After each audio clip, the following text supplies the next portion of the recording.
தமிழ்நாட்டில் வந்து ஒரு சினிமா பிரபலம் மட்டும்தான் தமிழ்நாட்டில் யார் வந்துட்டு ஆளணும் அப்படின்ற ஒரு வழிகாட்டுதல் இருக்கோ அப்படின்ற மாதிரி தமிழக அரசியல் இருக்கான்றது அடுத்த கேள்வியாக வருது. உதாரணத்துக்கு இப்போது சிஎம் வந்துட்டு விஜய் இருக்காரு, அது மக்களுடைய தீர்ப்பாக பார்க்குறோம். இன்னொரு பக்கம் பார்க்கும் பொழுது திடீர்னு அறிவிப்பெல்லாம் வெளியிடுறாங்க. நடிகர் ரஜினிகாந்த் தரப்பு அறிவிப்பெல்லாம் கூட வெளியே வருது இப்போ. ஸோ அப்படி பார்க்கும்போது யாருக்கான இண்டிகேஷன் இது எப்படி எடுத்துக்கலாம்? இவர் இப்போ எப்போவுமே ஒரு புது கட்சி வந்தது, அதுவும் பிரபலமானவர் அண்ணாமலை இன்னைக்கு நான் போன பாராளுமன்ற தேர்தல் போதே 2-3 வீடியோவில் சொல்லியிருக்கேன். அதில் என்னென்னா, பல பேரை பார்த்தபோது மோடி ஐயாவுக்கு ஓட்டு போடுவோம் அப்படின்னு சொல்கிறாங்க, தாமரைக்கு ஓட்டு போடுவோம்னு சொன்னாங்க. மக்கள்கிட்ட பரவலாக ஒரு கருத்து கணிப்பு எடுத்த போதெல்லாம் பல பேர் சொல்லியிருக்காங்க. அதை சொன்னவங்க எல்லாருமே என்ன சொன்னாங்கன்னா, அடுத்த பாயிண்ட் என்ன சொன்னாங்கன்னா, அண்ணாமலை சொல்லியிருக்காரு அதனால எங்களுக்கு தெரியுன்றதையும் சொன்னாங்க. அவங்க அது அந்த எண்மண் எண்மக்கள் யாத்திரையில் பிரதிபலிச்சது. ஸோ ஆக மொத்தம் ஒருத்தர் பிரபலம் ஆகிட்டு வராரு, அரசியல்ல கால் ஊன்றியாச்சு, ஃபவுண்டேஷன் எல்லாம் ஸ்ட்ராங்காக போட்டாச்சு. இந்த மாதிரி சிச்சுவேஷனில் எங்கேயாவது நாளைக்கு எலெக்ஷனில் கொஞ்சம் கொஞ்சமாக இப்போ அடுத்தது அநேகமாக லோக்கல் பாடி எலெக்ஷன்ஸ்லாம் வரும், பஞ்சாயத்து எலெக்ஷன் அதில் அவருடைய ஆளுங்க கண்டிப்பாக வெற்றி பெறத்துக்கான சாத்தியக்கூறுகள் வரக்கூடும். ஒரேடியாக வராட்டாலும் ஒரு இனிஷியேட்டிவ் வரும். அதுக்கு அடுத்தது நீங்கள் பார்த்தீங்கன்னா, ஏன்னா போன தரம் ப்ரூஃப் பண்ணி காமிச்சிருக்காரு. 11% தனித்தனியாகவும் 18% கூட்டணி மூலமாகவும் சம்பாதிச்சிருக்காரு. அவர் எடுத்திருக்காரு ஓட்டு சதவீதத்தை, அதன் மூலமாக வரக்கூடும். அதுக்கு அடுத்தது உங்களுக்கு பார்த்தீங்கன்னா திருப்பியும் இப்போ 29ல் பாராளுமன்ற எலெக்ஷன் வரும், அதுக்கு அடுத்தது 31ல் எலெக்ஷன் வரும். இப்போ எனக்கு இன்னொரு பாயிண்ட் கூட தோணுது, அநேகமாக 2029 ஒரே நாடு ஒரே தேர்தல், அதுக்கப்புறம் இந்த விமன்ஸ் ரிசர்வேஷன், அதுக்கப்புறம் மறுசீரமைப்பு, தொகுதி மறுசீரமைப்பு எல்லாமே 29க்குள்ள ஆயிடும் அப்படிங்கிற மாதிரி சில நியூஸ்லாம் கூட நான் படிச்சு.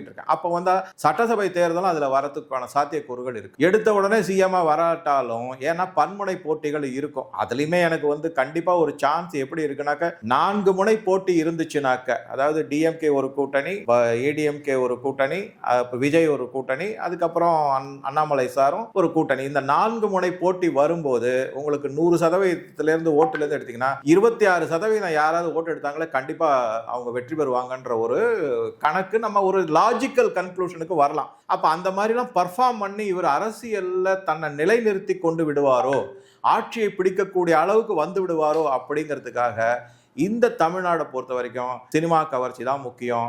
சினிமா பேக்ரவுண்ட் இருந்தால் தான் வர முடியும். அங்க இருக்கிறவங்க தான், அதாவது ஊடகங்கள்லாம் சேர்ந்து சப்போர்ட் பண்ணாதான் வர முடியும், பணபலம் இருந்தால் தான் வர முடியும். இந்த மாதிரி நிறைய பரப்புரைகளும் அது மாதிரிலாம் வந்துகிட்டு தான் இருக்கு. இதுல இன்னொரு முக்கியமான என்ன, அது ஃபார்ச்சுனேட்லியா அன்பார்ச்சுனேட்லியான்னு தெரியாது, 1967 முன்னாள் முதல்வர் திரு கருணாநிதி காலத்திலிருந்து நிறைய சினிமா பிரபலங்கள் அரசியல்ல பல முதல்வர் பதவிக்கே வந்துட்டாங்க. இப்ப கடைசியா இப்ப நம்ம பாக்குறது திரு விஜய் அவர்களும் வந்துட்டாங்க. அதனால சினிமா பின்புலம் இருந்தா தான் வருங்கிற மாதிரி. அதனால என்ன பண்றாங்க அப்படின்னா, சினிமாவை வச்சு திருப்பியும் இவரை வரவிடாம இருக்கிறதுக்கும், இவருடைய ஆக்டிவிட்டிஸ் எல்லாத்தையும் முடக்குவதற்காகவும் சில நடிகர்கள் சில அமைப்புகளை உருவாக்கியிருக்காங்க. அது பரபரப்பா பேசப்படுது. இத்தனை நாள் வரைக்கும் அதை பத்தி யாரும் பேசினது கிடையாது. இதுல வேடிக்கை என்னன்னா, இந்த மேடை அந்த மேடை எல்லாம் பேர்லாம் சொல்லி அழைச்சிக்கிட்டு இருக்காங்க. அதெல்லாம் இன்னி வரைக்கும் யாருமே தெரிஞ்சது இல்லை எத்தனை பேர் சேர்ந்திருக்காங்கன்னு கூட தெரியாது. முதல்ல அவங்க ஃபேமிலி மெம்பர்ஸ் சேருவாங்களாங்கிறது பார்க்கலாம். அதுக்கப்புறம் இது என்ன அப்படின்னா, திரு அண்ணாமலை அவர்களுடைய இயக்கத்தையும் அவருடைய நடவடிக்கைகளையும் அவருடைய முன்னெடுப்புகளையும் எந்த விதத்திலேயாவது முடக்கிடணும். அட்டென்ஷன் டைவர்ஷன் தான் எல்லாமே. அப்படிதான் நான் அதை பார்க்குறேன்.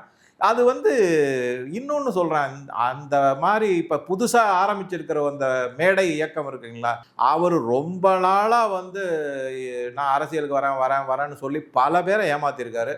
பல பேர் அவரால் நொந்து போயிருக்காங்க அப்படின்றதான் சொல்லணும். இந்த இடத்துல நான் ஒரு சின்ன ஆன்மீகம் பேசுகிற நடிகர் அவ்வளவு பயங்கரமா ஆன்மீகம் பேசுறாரு. அவர் பேசும்போதே அந்த டெலிவரியிலே பாடி லாங்குவேஜ் எல்லாமே நீங்க பாருங்க, ஒரு மிதப்பும் ஒரு ஆன்மீகம் அறிஞ்சவங்க ரொம்ப சாஃப்டா இருப்பாங்க. இப்படி பேச மாட்டாங்க, எனக்கு தான் எல்லாம் தெரியுங்கிற மாதிரிலாம் பேச மாட்டாங்க யாருமே. அதோட இல்லாமல் அதை ஒரு ப்ராபகண்டா மாதிரி பப்ளிசிட்டிலாம் பண்ண மாட்டாங்க. அந்த மாதிரிலாம் இருக்கிறவங்க, ஆன்மீகத்தில் இருக்கிறவங்க ரொம்ப சாஃப்டாக இதுவாக தான் பேசுவாங்க. அதை நீங்கள் அண்ணாமலை சாரோட கம்பேர் பண்ணிங்க. இப்போ மகாபாரதத்தில் இந்தியாவினுடைய எல்லை பகுதிகள் என்னங்கிறத பற்றி ஒரு வீடியோ இருக்குது, தயவு செஞ்சு அதை பாருங்கள். என்ன ஆழ்ந்த அறிவு ஞானம் இருக்கு அப்படிங்கிற அதை எப்படி எடுத்து சொல்றாருன்னு பாருங்க. இவங்கெல்லாம் என்ன சொல்லுவாங்கன்னா, ஏதோ ஒரு குட்டி கதை சொல்றேன், சாமியார போறேன், நான் இமயமலைக்கு போனேன், அதெல்லாம் பேசுவாங்க. சரி, அவ்வளவு ஆன்மீகம் பேசுறவங்க இளைஞர்களை எந்த விதத்துல நல்வழிப்படுத்தினீங்க? இது சிகரெட் தூக்கி போட்டு பிடிக்கிறதா? எல்லா பசங்களும் பண்றாங்க. 10ஆம் கிளாஸ் படிக்கிற பசங்கள்லேருந்து பண்றாங்க. அதை தூக்கி போட்டு பிடிச்சிக்கிட்டு இருக்காங்க. இன்னும் தண்ணி அடிச்சுட்டு பாட்டு பாட வேண்டியது. நீங்க வந்து ஒரு பக்கம் ஆன்மீகம்ன்றீங்க, இன்னொரு பக்கம் சினிமாவில் உங்களுக்கு நடக்கிறீங்க. அப்ப எது உங்களுடைய அஜெண்டா அப்படின்னு பார்த்தீங்கன்னா, பணம் சம்பாதிக்கிறது தான் உங்க அஜெண்டா. அதுக்கு என்ன விதமாகவும் நீங்க சினிமாவில் நடிப்பீங்க, ஆனா வெளியில வந்து நான் உத்தமன்னு காமிச்சுக்கிறதுக்காக ஆன்மீகம் பேசுவீங்க அப்படின்னு இருந்துச்சுன்னா, அது எனக்கு, நான் ஆரம்ப காலத்திலேருந்தே சொல்லிட்டு இருக்கேன், இது முரணான ஒரு நடவடிக்கை அந்த நடிகர் மூலமானது. அதனால எனக்கு அதுல அவர் மேல நம்பிக்கை கிடையாது. அவர் வந்து ஆன்மீகம் பேசுறது தன்னை வந்து புனிதர் அப்படின்னு ப்ரொஜெக்ட் பண்ணிக்கிறதுக்காக, அது ஒரு ரோல், டூயல் ரோல். இன்னொரு பக்கம் என்ன அப்படின்னா, சினிமாவில் காசு சம்பாதிக்கிறது, அதுல எல்லா கெட்ட விஷயங்களும் நடக்குது. அந்த மாதிரி ஒரு தாதாவாவே நடிக்கிறார் அவர்.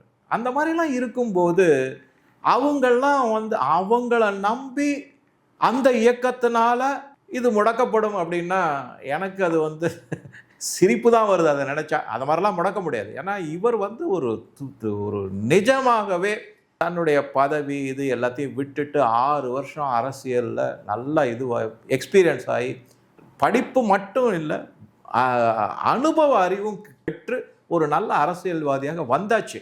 இனிமே வந்து இந்த மாதிரி குட்டி குட்டி இயக்கங்கள்லாம் வந்து அதை தடை செய்யும், அவரை முடக்கிடுவாங்க செய்வாங்கன்றதெல்லாம் எனக்கு நம்பிக்கை இல்லை.